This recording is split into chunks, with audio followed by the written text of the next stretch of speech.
इस वक्त की बड़ी खबर आ रही है जोधपुर से, जहां कांग्रेस पार्टी के राष्ट्रीय महासचिव सचिन पायलट आज एक दिवसीय दौरे पर जोधपुर आए हुए हैं।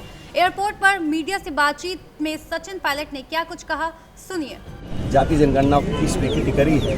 हम सब जानते हैं, सालों से कांग्रेस पार्टी और राहुल गांधी इस बात को करते आए और हमने अपने कार्य समिति के रेजोल्यूशन में कहा है, हमने प्रस्ताव पारित किया है कि ये जो जाति जनगणना है ये मात्र लोगों की जाति पूछने का सवाल नहीं होना चाहिए। आप एक कॉलम जोड़ दें और जातियों के संख्या बल इकट्ठा करें, वो हमारा उद्देश्य नहीं है। हमारा उद्देश्य है कि पूरे देश में लोग जिस स्थिति में रह रहे हैं उनकी शैक्षिक, आर्थिक क्या परिस्थितियाँ हैं, सरकार का कितना लाभ उनको मिल पा रहा है, नहीं मिल पा रहा है, क्या है, उनके परिवार वो लोग किस हालात में जीवन व्यतीत कर रहे हैं, उसका पूरा विश्लेषण और जो सवाल पूछे जाएँ, जो डाटा इकट्ठा किया है जाए, वो पारदर्शी हो और समयबद्ध तरीके से काम किया जाना चाहिए। प्रधानमंत्री जी ने कहा था, सरकार ने ऐलान किया महिला आरक्षण का, कब घोषणा करी, कब लागू होगा, लेकिन ये जनगणना जो है ये समय सीमा तय कर होनी चाहिए। और हम चाहते हैं कि पूरी, जैसा राहुल गांधी ने कहा, एक एक्सरे हो जाए, हमें पता पड़े कहाँ किस हालात में कैसे लोग रह रहे हैं, ताकि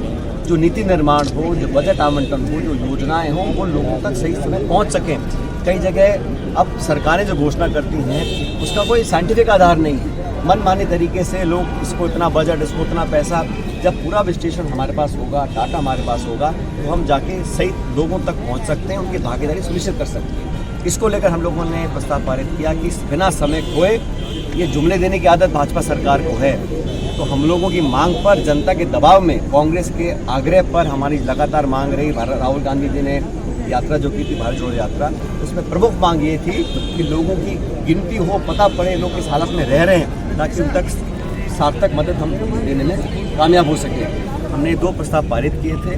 मैं उम्मीद करता हूं कि भारत सरकार ये जो जनगणना है, और मुझे आश्चर्य होता है साथियों, भाजपा के तमाम नेता, कार्यकर्ता, मंत्री, मुख्यमंत्री मजाक उड़ाते थे। कांग्रेस के नेताओं को, राहुल जी को अर्बन नक्सल बोलते थे जब हम जातीय जनगणना की बात करते थे। क्या भाषण देते थे वो, एक है तो सेफ है, बटोगे तो कटोगे, और मंत्री और सारे लोग कहते थे ये कांग्रेस की जो मांग है ये व्यवहारिक नहीं है, इससे नुकसान बहुत देश को होगा। अब वो समझ गए कि भारत के लोग क्या चाहते हैं। कांग्रेस पार्टी राहुल जी के दबाव में केंद्र की सरकार को इस जातीय जनगणना को स्वीकृति इन्होंने दी है। हम चाहते जल्दी इसका काम शुरू हो।